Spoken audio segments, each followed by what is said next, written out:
Hello students, I am Akansha, your chemistry teacher. Today I am going to discuss chapter polymers. What is polymers? हम देखते हैं हमारे surrounding में भी polymers present हैं। वो कैसे हम यूज़ करते हैं डेली रूटीन में? प्लास्टिक, नायलॉन, फाइबर, वो सब क्या है?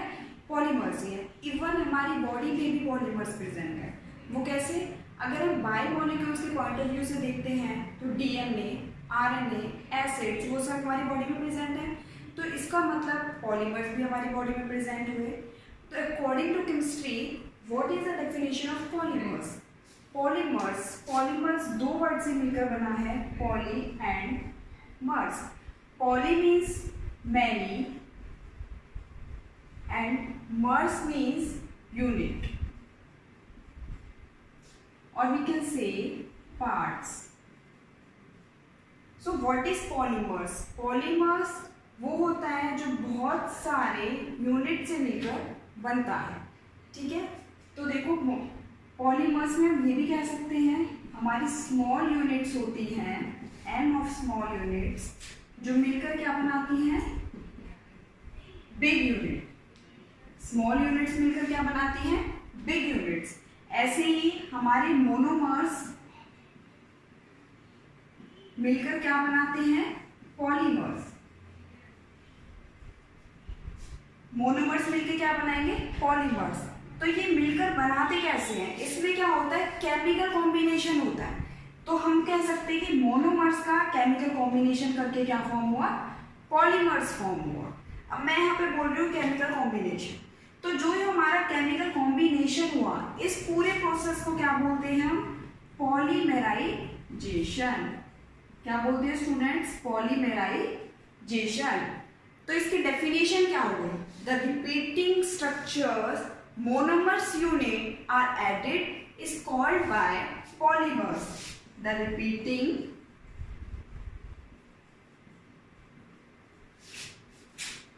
structural unit of monomers are added is called by polymers, and the process is called by polymerization. तो स्टूडेंट्स, पॉलीमर्स क्या हुआ? Repeating structural unit of monomers. Repeating monomer unit का मतलब क्या हुआ? इस एग्जांपल से देखो, ये तब समझ आ जाएगा। हम यहाँ पे एक चेन ले रहे हैं। अब यहाँ पे हमने क्या ली? चेन लिए। अब तुम्हें ये क्या दिख रहे हैं? मॉलिक्यूल दिख रहे हैं। और ये जो मॉलिक्यूल्स है ये क्या हो रहे हैं? रिपीट हो रहे हैं। इधर है, इधर है, इधर इधर। तो ये सारे मॉलिक्यूल्स क्या हो रहे हैं? रिपीट हुए। तो हमने ये तो लिखा है रिपीटिंग स्ट्रक्चरल यूनिट। तो ये क्या हो गए? हमारे मोनोमर्स हो गए। तो मोनोमर्स क्या होते हैं? जो रिपीट होते रहते हैं, उन मॉलिक्यूल्स को क्या बोलते हैं? मोनोमर्स बोलते हैं। ये क्या हो रहे हैं? रिपीट हो रहे हैं। तो इसका मतलब ये क्या हो गए? मोनोमर्स हो गए। इनको ऐड करके जो फॉर्म हुआ उसे क्या बोल देते हैं? पॉलीमर। तो अब समझ आया, जो हमारा चैप्टर था पॉलीमर्स वो यही था कि पॉलीमर होता क्या है। तो क्या होता है? जब तुम्हारी मोनोमर यूनिट्स ऐड होती है, उससे जो तुम्हारी फॉर्मेशन होती है उसे पॉलीमर्स बोलते हैं, और उस प्रोसेस को क्या बोलते हैं? पॉलीमराइजेशन बोलते हैं। ये चैप्टर बहुत ही इजी है। अगर अभी ढंग से देख लिया ये चैप्टर, तुम्हें बहुत ही इजीली समझ में भी आ जाएगा। अब देखो इसका एक और एग्जांपल देखते हैं, पॉलीथीन। पॉलीथीन। अब पॉलीथीन कैसे मिलकर बनता है? हमें पता है इथीन। इथीन क्या होता है? Which have 2 carbon. इथीन क्या होता है? Which have 2 carbon and consist of double bond. So it means CH2 double bond CH2 and carbon, CH2 double bond CH2N। ठीक है, अब इसका मतलब देखो क्या हुआ? अब इससे हमें पॉलीथीन की फॉर्मेशन करनी है। अब हमें पता था कि प्रोसेस को क्या बोलते हैं? पॉलीमराइजेशन बोलते हैं। तो इट मीन्स यहाँ पे क्या होगा? पॉलीमराइजेशन होगा। पॉलीमराइजेशन होगा। तो ये क्या बना देगा, CH2 किसकी फॉर्मेशन हो गई, पॉलीथीन की। इसका मतलब ये तो क्या हुआ, मोनोमर हुआ, और ये क्या हो गया हमारे पास, पॉलीमर हो गया। ये क्या हो गया हमारे पास, पॉलीमर हो गया। ठीक है, तो इसका मतलब इथीन क्या था, मोनोमर था, और इसने क्या बना दिया, पॉलीथीन बना दिया, जो क्या है, पॉलीमर है। तो अब हमें समझ में आ गया पॉलीमर होता क्या है, repeating structure unit of monomers. उन्हें हम क्या करते हैं, ऐड करते हैं, उसको क्या बोलते हैं हम, पॉलीमर्स बोलते हैं, और उस प्रोसेस को क्या बोलते हैं, पॉलीमराइजेशन बोलते हैं। ठीक है, तो पूरे चैप्टर में जो तुम्हारा बेसिक कंसेप्ट रहेगा वो पॉलीमराइजेशन से ही होगा, कैसे फॉर्मेशन होगी। अब नेक्स्ट आता है इसमें क्लासिफिकेशन अकॉर्डिंग टू मोनोमर्स। आगे भी फर्दर क्लासिफिकेशन रहता है, लेकिन अभी हम क्लासिफिकेशन पढ़ेंगे, classification of polymers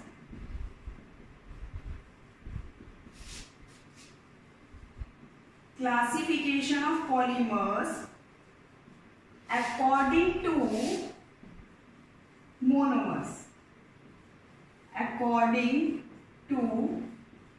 monomers. Classification पढ़ेंगे पॉलीमर्स का, किसके अकॉर्डिंग, मोनोमर्स के अकॉर्डिंग। तो दो टाइप से इसका क्लासिफिकेशन होता है। First classification is homopolymer and second classification is copolymer. अब स्टूडेंट्स देखो, यहाँ पे वर्ड आ रहा है होमो, इधर आ रहा है को। तो हमें पता है होमो मोस्टली किसके लिए यूज होता है, सिंगल के लिए। तो इट मीन्स होमोपॉलीमर क्या होगा, which have one kind of monomer unit, which have only one kind of monomer. इसका मतलब क्या होगा, इस पॉलीमर में जो तुम्हारा मोनोमर होगा वो क्या रहेगा, सिंगल रहेगा, उसमें एक ही मोनोमर यूज करेंगे। ठीक है, कैसे, जैसे हमने फॉर्मेशन की थी किसकी, पॉलीथीन की। हमने किसकी फॉर्मेशन की थी, पॉलीथीन की थी, और इसमें हमारा मोनोमर क्या था, इथीन था। इथीन क्या था, इसमें हमारा मोनोमर था। तो इसमें हमने देखा है कि ओनली एक ही मोनोमर यूज हुआ है। लेकिन अगर हम बात करते हैं कोपॉलीमर की, तो कोपॉलीमर मतलब क्या होता है, which have more than one kind of monomer unit, more than one monomer. तो कोपॉलीमर क्या हुआ, जिसमें एक से ज्यादा मोनोमर। अब एक से ज्यादा मोनोमर कैसे हो, उसका एग्जांपल देखो। एग्जांपल हो जाएगा इसका नाइलॉन 6,6। अब स्टूडेंट्स देखो, नाइलॉन 6,6 है। अब इसमें हमने पहले ही बता दिया कि एक से ज्यादा मोनोमर यूज होगा, तो इसका मतलब इसमें एक मोनोमर तो होगा नहीं, इसमें क्या होंगे, दो मोनोमर होंगे। तो दो मोनोमर होंगे तो ये किस किस से मिलकर बनता है, hexamethyl, hexamethylene diamine and adipic acid. अब hexamethylene diamine plus adipic acid से हमारा क्या मिलता है, नाइलॉन 6। अब देखो इसका जो फॉर्मूला है हेक्सामिथाइल डायमीन एडिपिक एसिड, इनके हमें क्या पता होना चाहिए, मॉलिक्यूलर फॉर्मूला भी पता होना चाहिए, और इनका हमें स्ट्रक्चर पता होना चाहिए। जब हमें इनका स्ट्रक्चर पता होगा तभी हम क्या बना पाएंगे, नाइलॉन 6,6 बना पाएंगे। तो हेक्सामिथाइल डायमीन जो होता है तुम्हारा, उसका फॉर्मूला क्या होता है, देखो यहाँ पे तुम्हें क्या दिख रहा है, हेक्सा। यहाँ पे क्या दिख रहा है तुम्हें, हेक्सा, और यहाँ पे क्या है, मिथाइल है, डायमीन है। तो सबसे पहले मुझे एक चीज बताओ कि हेक्सा क्या होता है। हेक्सा क्या होता है, which have 6 carbon, penta which have 5 carbon, buta which have 4 carbon, and hexa क्या हो गया, which have 6 carbon, which have 6 carbon. तो हेक्सा का मतलब पता चल गया, कार्बन कितने प्रेजेंट है, 6 प्रेजेंट है। मिथाइल ग्रुप क्या होता है हमारा, CH3 होता है। एमीन क्या रहता है हमारे पास, NH2। यहाँ पे डाई लिखा हुआ है, डाई मतलब 2 एमीन प्रेजेंट होंगे इस पे, ठीक है। 2 और एमीन का क्या होता है मॉलिक्यूलर फॉर्मूला जो रहता है NH2 रहता है। तो अब इसमें देखो डाई एमीन है, 2 एमीन प्रेजेंट होंगे। अब देखो इसका स्ट्रक्चर क्या होगा, CH2 6, यहाँ पे किसका था ये नाइलॉन 6 का, नाइलॉन 6 का। अब देखो हेक्सा मिथाइलिन डाइमीन है, हेक्सा क्यों था क्योंकि हमें नाइलॉन 6 बोला है यहाँ पे, ठीक है। तो ये क्या हो गया CH2 6 हो गया NH2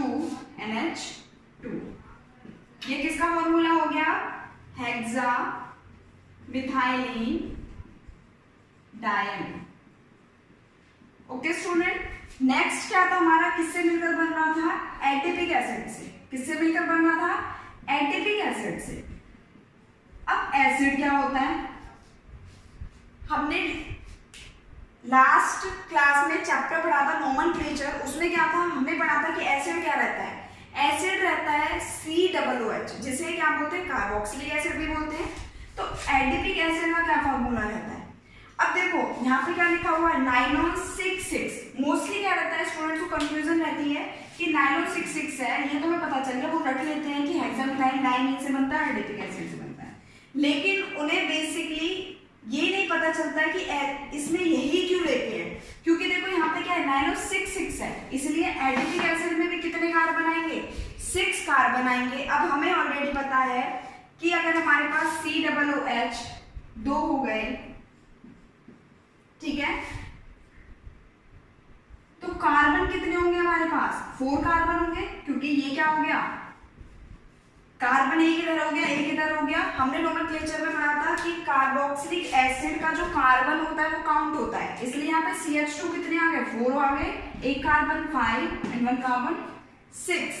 तो ये किसका फॉर्मूला हो गया एडिपिक एसिड का।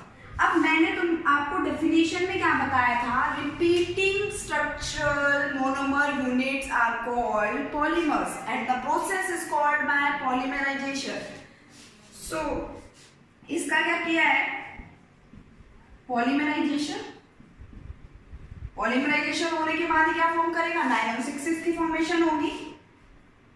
अब फॉर्मेशन कैसे हो जाएगी इसकी CH2 6 NH CO CH2 4 COOH। इसमें से देखो मैंने क्या किया है H2O को रिमूव किया है, H2O को क्या किया है हमने रिमूव किया है। और जब हम यहां से H2O को H, ये क्या है तुम्हारे पास, ठीक है। अब ये क्या होगा अगर हम इसमें से क्या करते हैं H2O को रिमूव करते हैं तो फॉर्मूला क्या बन गया तुम्हारे पास NH CH2 6 NH CO CH2 4 CO plus NH2, ठीक है। ये किसकी फॉर्मेशन हो गई नाइलॉन 6 की, ये किसकी फॉर्मेशन हो गई नाइलॉन 6। तो ये किसका एग्जांपल है हमारा कोपॉलीमर का। अब कोपॉलीमर में हमने क्या देखा है 2 मोनोमर यूनिट हमने यूज कर ली है, 2 मोनोमर यूनिट यूज कर ली हमने। तो ये किसका फॉर्मूला हो गया हमारा नाइलॉन 6। क्लासिफिकेशन ऑफ पॉलीमर्स, ये हमारे मेन क्लासिफिकेशन है पॉलीमर्स के। There are 4 types of classification of polymers.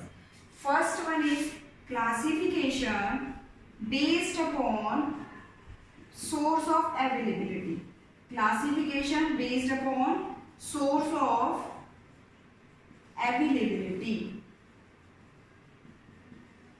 First classification क्या हो गया हमारा, किसके बेसिस पे रहेगा सोर्स ऑफ अवेलेबिलिटी के बेसिस पे रहेगा। Next classification second classification based upon structure, जो नेक्स्ट क्लासिफिकेशन है वो किसके बेसिस पे रहेगा स्ट्रक्चर के बेसिस पे रहेगा। Now third classification, third classification based on molecular forces of attraction or you can say molecular forces। third classification based upon molecular forces। fourth classification classification based upon synthesis. There are 4 classification of polymers. First one is classification based upon source of availability. Second one is classification based upon structure. Third, classification based on molecular forces. Fourth, classification based upon synthesis. ये हमारे 4 classification हो गए polymers के. ये भी क्या होते हैं, फर्दर क्लासिफाइड होते हैं, इनके भी सब डिविजन्स हैं. तो सबसे पहले हम कौन सा पढ़ेंगे, classification based on source of availability. First one is classification based on source of availability. These are classified in 3 parts. First one is natural polymer. Second one is synthetic polymer, and third one is semi-synthetic polymer. Now we discuss first natural polymer. Natural से ही हमें पता चल रहा है, मतलब nature, जो हमें किससे मिले, नेचर से मिले, which are obtained from nature. Nature include plants और animals. So the definition of natural polymer are those polymer which are obtained from nature, or we can say plants, animals. Example क्या हो जाएगा इसका, starch, proteins क्या होते हैं, हमारे body में भी प्रेजेंट होते हैं, और natural rubber. These are the examples of natural polymer. Next synthetic polymer क्या होता है, जो लेबोरेटरी में बनते हैं. सिंथेटिक पॉलीमर जो क्या होंगे, लेबोरेटरी में बनेंगे. और ये जो पॉलीमर होते हैं, ये क्या होते हैं, मैन मेड पॉलीमर होते हैं. ये पॉलीमर क्या होते हैं, मैन मेड पॉलीमर रहते हैं, और प्रिपेयर्ड इन लेबोरेटरी.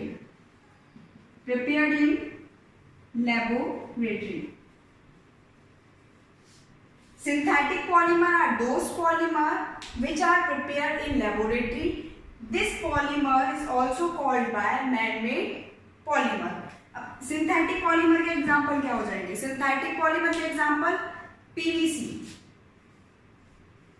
पीवीसी क्या होता है, पॉलीविनाइल क्लोराइड. इसका मैं फॉर्मूला आगे बताऊंगी, तो मेरी सारी चीजें आएंगी. पॉलीविनाइल क्लोराइड क्या होता है, टेफ्लॉन क्या होता है, वो सब चीजें आगे डिस्कस करेंगे. अभी सिंथेटिक पॉलीमर में देखो, इसका फॉर्मूला ये क्या है, पॉलीविनाइल क्लोराइड. पीवीसी क्या होता है, polyvinyl chloride.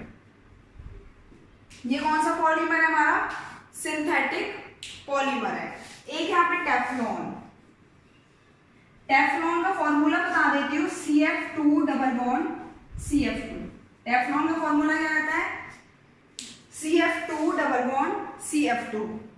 Next semi synthetic polymer क्या होते हैं, ये ड्राइड होते हैं नेचुरल अकरिंग से. ये क्या होते हैं, ड्राइड होते हैं नेचुरल अकरिंग से ही, लेकिन इनमें क्या होता है, कॉम्बिनेशन हो जाता है. ठीक है, इनमें क्या होता है, कॉम्बिनेशन हो जाता है, या फिर हम क्या कर देते हैं, इसमें मॉडिफिकेशन कर देते हैं कुछ ना कुछ. जैसे हम कोई चीज प्रिपेयर कर रहे हैं, हम क्या कर रहे हैं, उसे प्रिपेयर कर रहे हैं, लेकिन वो हमें उस टाइप से अभी पसंद नहीं आ रही है, तो उसमें क्या कर रहे हैं, और भी मॉडिफिकेशन करके उसको क्या करते हैं, हम और बेटर बना देते हैं. तो सेमी सिंथेटिक पॉलीमर में क्या हुआ, which are derived from natural occurring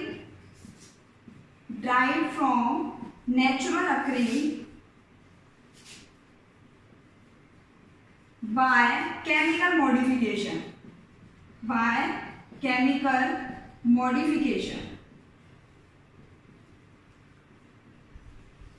तो क्या हुआ, केमिकल मॉडिफिकेशन. अब इसका एग्जांपल क्या हो जाएगा, वुल्केनाइज्ड रबर. इसको भी हम डिटेल में पढ़ेंगे आगे, वुल्केनाइज्ड रबर क्या होती है. तो इसमें क्या हुआ, 3 टाइप से था इसका classification, natural, synthetic, semi synthetic. Natural से हमें पता चल रहा था, जो हमें किससे मिलता है, नेचर से मिलता है. सिंथेटिक पॉलीमर क्या था, सिंथेटिक पॉलीमर था जो हम लेबोरेटरी में प्रिपेयर करते हैं. और ये जो पॉलीमर होता है, ये क्या रहता है, मैन मेड रहता है. एग्जाम्पल क्या थे, PVC, polyvinyl chloride, Teflon, Teflon देखो, टेफ्लॉन में पूछे तो कितनी मोनोमर है, उसमें केवल एक मोनोमर यूनिट है, एक मोनोमर यूनिट है। तो जो हमारा टेफ्लॉन है वो किसका एग्जांपल हो सकता है, होमोपॉलीमर का भी हो सकता है, क्योंकि उसमें क्या हो रहा है, one kind of monomer unit use हो रही है। नेक्स्ट क्या है हमारे पास, वो सेमी सिंथेटिक पॉलीमर था। सेमी सिंथेटिक पॉलीमर ड्राइव तो किससे होता है, नेचुरल अकरिंग से ही होता है। Those polymer which are drive from natural occurring by chemical modification. इसका एग्जांपल क्या हो जाएगा, वुल्केनाइज्ड रबर हो जाएगा। तो ये हमने क्या पढ़ लिया, क्लासिफिकेशन किसके बेसिस पे, सोर्स ऑफ अवेलेबिलिटी के बेसिस पे पढ़ लिया। हमने इसके 4 क्लासिफिकेशन देखे थे, जिसमें से एक हमने कंप्लीट कर लिया है। अब नेक्स्ट क्लासिफिकेशन देखेंगे हम, किसके बेसिस पे था नेक्स्ट क्लासिफिकेशन, स्ट्रक्चर के बेसिस पे था। तो उसमें भी क्या होंगे, उसके भी क्या होंगे, फर्दर क्लासिफिकेशन होंगे। तो उसके भी क्या होते हैं, 3 टाइप से क्लासिफिकेशन होता है। फर्स्ट जो क्लासिफिकेशन रहता है वो क्या रहता है, लीनियर क्लासिफिकेशन रहता है। सेकंड ब्रांच्ड रहता है, और थर्ड हमारा क्या रहता है, क्रॉस लिंक रहता है। तो classification based upon structure,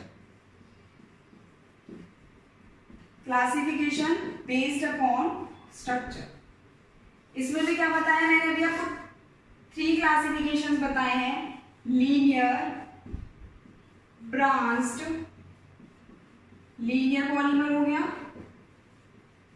branched polymer, and last one is cross linked polymer.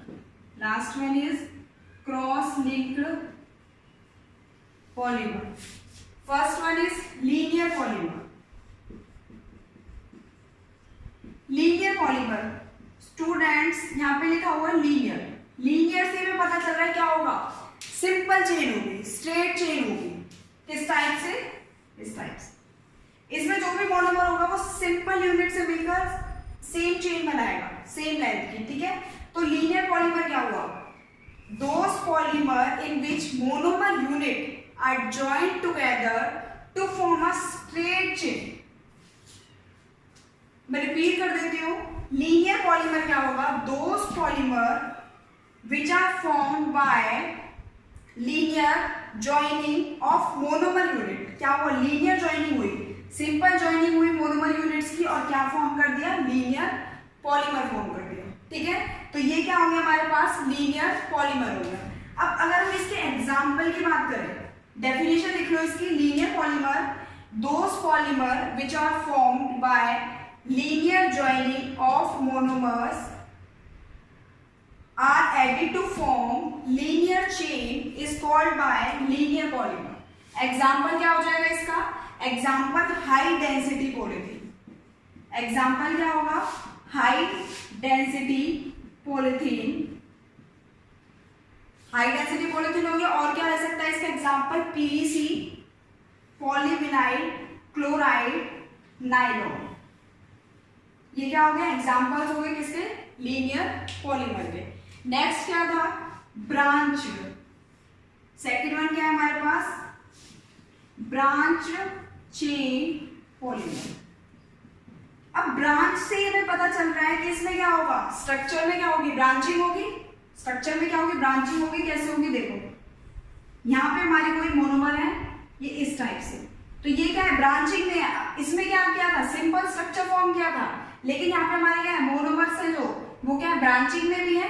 तो इसका मतलब इसमें जो मोनोमर्स ज्वाइंट होंगे वो किस में होंगे, ब्रांचिंग में भी फॉर्म हो सकते हैं, ब्रांचिंग में भी हो सकते हैं, और इनके पास कोई साइड चेन भी रह सकती है, ब्रांचिंग में भी रह सकते हैं, और क्या रह सकते हैं, साइड चेन में भी रह सकते हैं, ठीक है। तो ब्रांच चेन पॉलीमर में क्या होगा, जिसमें हमारे पास क्या होगा, मोनोमर्स होंगे, लेकिन वो अटैच किस में होंगे, ब्रांचिंग में अटैच होंगे, सिंपल अटैच नहीं होंगे इस टाइप से, ठीक है। तो इसका एग्जांपल क्या हो जाएगा, low density polythene. Low density polythene, और एग्जांपल क्या रह सकता है इसका, स्टार्च। तो ये एग्जांपल किसके हो गए हमारे, ब्रांच चेन पॉलीमर के। नेक्स्ट आ जाओ थर्ड, क्रॉस लिंक्ड पॉलीमर। अब इसमें ना लीनियर सिंपल चेन थी, ब्रांच से ही पता चल रहा था ब्रांचिंग में होगा। अब इसमें क्रॉस लिंक मतलब क्या होगी, जो ब्रांचिंग होगी वो क्रॉस में भी हो सकती है। कैसे हो सकती है, देखो अब यहाँ पे है मोनोमर इस टाइप से, हमारे इधर ऐसे हैं इस टाइप से, तो हो सकता है वो इस चेन के साथ यहाँ पे भी कंबाइन कर ले, इस चेन के साथ वो क्या कर ले, यहाँ पे भी कंबाइन कर ले। तो इसका मतलब क्रॉस लिंक हो गई ना, फर्स्ट से वो कहाँ गया, यहाँ पे भी आ गया, तो वो कहीं से कैसे भी अटैच हो सकता है। तो इस टाइप की जब क्रॉस लिंकिंग होती है उसे हम 3D नेटवर्क भी बोलते हैं, 3 डायमेंशनल नेटवर्क। तो इसमें जो फॉर्मेशन कैसे होगी, 3D नेटवर्क, 3 डायमेंशनल नेटवर्क होगी। और अगर हम इसके एग्जाम्पल की बात करें तो इसका एग्जाम्पल क्या हो जाता है, बेकिलाइट। बेकिलाइट का स्ट्रक्चर क्या होता है, ये सारे आगे हम इसके स्ट्रक्चर भी देखेंगे डिटेल में कैसे इसका स्ट्रक्चर होता है। अभी बस इसका एग्जाम्पल देख लो, बेकिलाइट है। तो ये क्या हुआ, इसका क्लासिफिकेशन 3 टाइप से हो गया, लीनियर, ब्रांच, क्रॉस लिंकिंग। तो लीनियर में क्या था, सिंपल चेन थी हमारे पास, और ब्रांच में क्या हुआ था, जो तुम्हारे मोनोमर यूनिट से वो क्या होती है, साइड बाय साइड भी अटैच हो रही है। और क्रॉस लिंकिंग में क्या हो गया, फर्स्ट से तुम्हारे पास लास्ट तक भी अटैच हो सकती है, मतलब उसमें क्या है, क्रॉस लिंक रहता है, पूरा नेटवर्क, लार्ज नेटवर्क रहता है इसमें। तो ये क्या हो गया हमारा 3 डायमेंशनल नेटवर्क भी हो सकता है। तो अभी हमने 2 क्लासिफिकेशन पढ़ लिए, सोर्स ऑफ अवेलेबिलिटी पे कौन कौन से थे, नेचुरल, सिंथेटिक, सेमी सिंथेटिक थे। नेक्स्ट क्लासिफिकेशन हमने किसके बेसिस पे पढ़ा था, स्ट्रक्चर के बेसिस पे पढ़ा था। वो कौन कौन से पढ़े अभी हमने, linear, branch chain polymer, last कौन सा था, क्रॉस लिंकिंग पॉलीमर। अब नेक्स्ट देखो हमारा क्या है, third classification based upon molecular forces. अब ये मॉलिक्यूलर फोर्सेस होता क्या है, मॉलिक्यूलर फोर्सेस हमारे क्या है, क्या फोर्स ऑफ अट्रैक्शन ज्यादा होगा कम होगा, वैन डेर वाल्स फोर्स होगा, डाइपोल मूवमेंट होगी, आयन डाइपोल होगी, मॉलिक्यूलर फोर्सेस यही तो रहते हैं हमारे पास। तो क्लासिफिकेशन किसके बेसिस पे है, बेस्ड अपॉन मॉलिक्यूलर फोर्सेस। अभी बस मैंने आपको क्या बताया, मॉलिक्यूलर फोर्सेस का मतलब बताया, मीनिंग होता क्या है मॉलिक्यूलर फोर्सेस का। अब इसमें देखो इसका क्लासिफिकेशन भी कितने टाइप से रहता है, इसका क्लासिफिकेशन 4 टाइप से रहता है। First one is elastomers, first one is elastomers, second one is fibres, third one is thermoplastic, fourth one is thermosetting polymer. इसके क्या हो गए, 4 क्लासिफिकेशन हो गए, elastomers, fibres, thermoplastic, thermosetting. First देखो इलास्टोमर्स। इलास्टोमर्स क्या होता है, जिसके पास इलास्टिक प्रॉपर्टी हो, जिसके पास क्या हो, इलास्टिक प्रॉपर्टी हो। इसमें जो तुम्हारा फोर्स ऑफ अट्रैक्शन रहता है वो बहुत ही लो रहता है, फोर्स ऑफ अट्रैक्शन क्या है, लो। अब देखो स्टूडेंट्स, फोर्स ऑफ अट्रैक्शन अगर लो है, कम है, तो इसका मतलब क्या होगा, वो क्या होगा, दोबारा से उसको क्या करोगे, स्ट्रेच करोगे, इलास्टिक प्रॉपर्टी है, दोबारा से उसी पोजीशन में आ जाएगा, फिर से करो, फिर से उसी पोजीशन में आ जाएगा, तो उसके पास इलास्टिक प्रॉपर्टी है। तो फोर्स ऑफ अट्रैक्शन भी क्या हो गया उसके पास, बहुत ही कम हो गया। तो वो क्या होता है, हमारा इलास्टोमर्स होता है। अगर हम इसके एग्जाम्पल की बात करें तो बूना एस, बूना एन, ये सब क्या है, इसके एग्जाम्पल है इलास्टोमर्स के। और इसमें हम एक एग्जाम्पल नेचुरल रबर का भी दे सकते हैं। अगर हमारे पास नेचुरल रबर है, वो भी क्या होता है, दोबारा फिर उसी पोजीशन में आ जाती है, नेचुरल रबर। तो फोर्स ऑफ अट्रैक्शन क्या हुआ, इनका लो हो गया। अगर हम क्या करते हैं, फाइबर्स की बात करते हैं, फाइबर्स में क्या होता है, फोर्स ऑफ अट्रैक्शन ज्यादा रहता है। अब उसमें क्या, फोर्स ऑफ अट्रैक्शन ज्यादा है, तो उसका मतलब सिंपल सी बात है, उसमें इलास्टिक प्रॉपर्टी रहेगी नहीं, फाइबर्स क्या होगा, दोबारा उस पोजीशन में नहीं रहेगा। तो इसमें क्या हुआ, फोर्स ऑफ अट्रैक्शन ज्यादा हो गया। फाइबर्स के केस में क्या हुआ, force of attraction more, fast हो गया, ठीक है।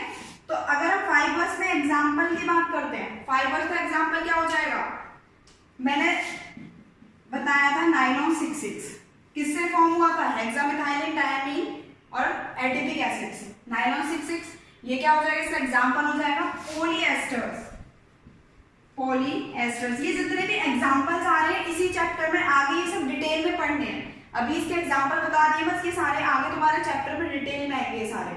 तो नेक्स्ट आ जाओ थर्मोप्लास्टिक। अब हमने देखा प्लास्टोमर्स में क्या था, फोर्स ऑफ अट्रैक्शन कम था, फाइबर्स में फोर्स ऑफ अट्रैक्शन ज्यादा था। लेकिन थर्मोप्लास्टिक में क्या होगा, थर्मोप्लास्टिक ऐसा है जो इनका इंटरमीडिएट का काम रहता है। intermediate between elastomers and fibers.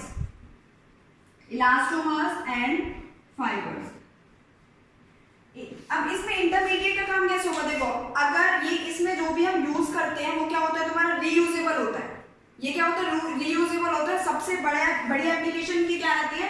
Soft on heating and hard on cooling.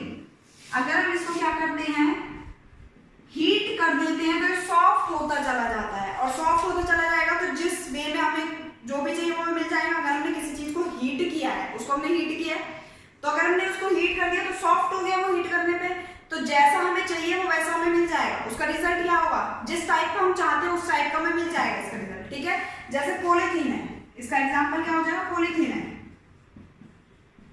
तो अगर इसमें क्या होंगे, जैसा भी हमें हीट करके जिस ढंग में हमें वो चाहिए वो हमें क्या मिल जाएगा? उसी टाइप में मिल जाएगा। लेकिन थर्मोसेटिंग में ऐसा नहीं होता, तो इसको हम क्या बोल सकते हैं? रीयूजेबल है, इसको हम रीयूज कर सकते हैं। लेकिन थर्मोसेटिंग में ऐसा नहीं होगा, उसको हम दोबारा से रीयूज नहीं कर सकते। इसके पास ऐसी प्रॉपर्टी नहीं है कि इसको दोबारा से यूज करें। जैसे हमने एग्जांपल देखा था बेकिलाइट का। अब बेकिलाइट में क्या हुआ? तुम्हारा 3 डायमेंशनल नेटवर्क है। इसका स्ट्रक्चर बताएंगे आगे। इसका क्या है? 3 डायमेंशनल नेटवर्क है। तो इसका मतलब ये ना तो रीयूजेबल है, ना इसमें कोई ऐसी प्लास्टिक है जो क्या कर सकते हैं? रीयूज कर सकते हैं। तो इस टाइप से क्या होते हैं? हमारे थर्मोसेटिक रहते हैं। तो इसमें क्या आते हैं? हमारे बेस्ड अपॉन मॉलिक्यूलर फोर्सेस पे चार्ज टाइप के था। फर्स्ट इलास्टोमर्स था, नेक्स्ट हमारा फाइबर्स था। इलास्टोमर्स क्या रहते हैं? फोर्स ऑफ अट्रैक्शन कम रहती है उनकी, और फाइबर्स में क्या रहती है? फोर्स ऑफ अट्रैक्शन ज्यादा रहती है। और इस वजह से क्या होती है? इलास्टोमर्स पे इलास्टिक प्रॉपर्टी रहती है, फाइबर्स में ऐसी कोई प्रॉपर्टी नहीं रहती। थर्मोप्लास्टिक में क्या है? दोनों का इंटरमीडिएट रहता है। इलास्टोमर्स का भी फाइबर्स का भी जो क्या रहता है? सॉफ्ट रहता है हीटिंग पे, और हार्ड रहता है किस पे? कूलिंग पे। तो ये क्या होते हैं? रीयूजेबल होते हैं। लेकिन थर्मोसेटिंग हमारे रीयूजेबल नहीं रहते। ये हमारा क्लासिफिकेशन किसके बेसिस पे हो गया? मॉलिक्यूलर बेसिस पे। अब हमारा लास्ट क्लासिफिकेशन आता है, वो किसके बेसिस पे था? मोड ऑफ सिंथेसिस के बेसिस पे था। इसमें कई बार डिफरेंस आ जाता है, जो मोड ऑफ सिंथेसिस में पढ़ेंगे। 2 टाइप से रहता है ये क्लासिफिकेशन, एडिशन पॉलीमर और कंडेंसेशन पॉलीमर। एडिशन पॉलीमर और condensation polymer classification based upon mode of synthesis. अब ये देखो, ये 2 टाइप से रहता है, एडिशन पॉलीमर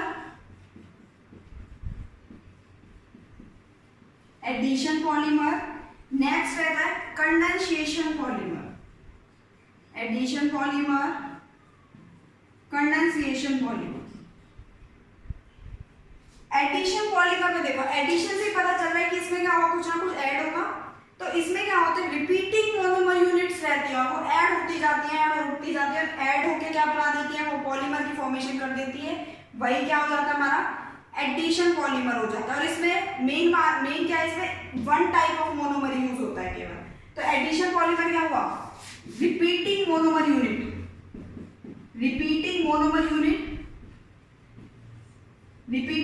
यूनिट क्या होगी? ऐड होती चली गई, और उन्होंने क्या कर लिया? पॉलीमर को फॉर्म कर लिया, और एडिशन पॉलीमर बन गया। हमने पॉलीमर में यही पढ़ा था, पॉलीथीन था। पॉलीथीन कैसे बना था? CH2 डबल बॉन्ड CH2, यही था। इसका क्या किया था हमने? पॉलीमराइजेशन किया था। तो क्या फॉर्म हुआ था? पॉलीथीन फॉर्म हुआ था। अब देखो स्टूडेंट्स, यहाँ पे हम डबल बॉन्ड को ब्रेक करके सिंगल बॉन्ड लगा देते हैं। ये बॉन्ड क्या होती है? ब्रेक क्यों होती है? हमें पता है डबल बॉन्ड होती है, एक उसमें क्या रहती है? सिग्मा बॉन्ड रहती है, एक उसमें पाई बॉन्ड रहती है। और पाई बॉन्ड क्या रहती है? हमारी वीक बॉन्ड रहती है। इस वजह से क्या होता है? ये ब्रेक हो जाती है, और ये किसमें फॉर्म हो जाती है? सिंगल बॉन्ड में। तो इसका एग्जांपल क्या हो गया? एडिशन पॉलीमर का पॉलीथीन हो गया। इसमें भी क्या हो? जरूरी नहीं है कि ये 2 ही मॉलिक्यूल हो, हमारे पास n है, कितने भी मोनोमर हो सकते हैं ऐड करने के लिए। CH2 2 दिखाए हमने, और कार्बन भी हो सकते हैं। यहाँ पे कितने भी कार्बन हो सकते हैं, वो सब ऐड होकर क्या बना रहे हैं? फॉर्मेशन कर रहे हैं। तो यही हमारा क्या हो गया? एडिशन पॉलीमर हो गया। अब देखो, इसमें मेन बात क्या है? देखो, इसमें तो क्या हुआ? हमारा कुछ भी रिमूव नहीं हुआ, डायरेक्ट हमने पॉलीमराइजेशन कर दिया, और क्या हो गई? फॉर्मेशन हो गई। लेकिन कंडेंसेशन पॉलीमर में क्या रहता है, हमारा कुछ ना कुछ रिमूव होता है part, like H2O, like NH3, इस टाइप के मॉलिक्यूल्स क्या होते हैं कंडेंसेशन में रिमूव होते हैं। तो those polymer which are formed by the removal of some small molecule like H2O, NH3 is called by condensation polymer। इसका एग्जांपल देखो नाइलॉन 66। नाइलॉन 66 का मैं पहले बता चुकी हूँ। नाइलॉन 66 था, उसमें क्या था, किससे मिलकर बन रहा था वो, हेक्सामिथाइलिन डाइएमीन से और किससे, एडिपिक एसिड से। Hexa methylene diamine plus adipic acid, इससे मिलकर बन रहा था वो। फॉर्मूला क्या था हेक्सामिथाइलिन डाइएमीन का, 6 है, तो इसका मतलब क्या होगा 6 carbon NH2 plus adipic acid CH2 CH2 COOH। तो मैंने तुम्हें पहले ही बता दिया कि COOH 2 कार्बन तो ये हो गए यहाँ पे, तो इसलिए यहाँ पे हमने क्या लिया 4 कार्बन लिए, क्योंकि कार्बोक्सिलिक एसिड का भी कार्बन क्या होता है, काउंट होता है, तो इस वजह से हमने क्या लिया है CH2 4 लिए और दोनों साइड एसिड हो गए। ये क्या हो गया हमारे पास एडिपिक एसिड।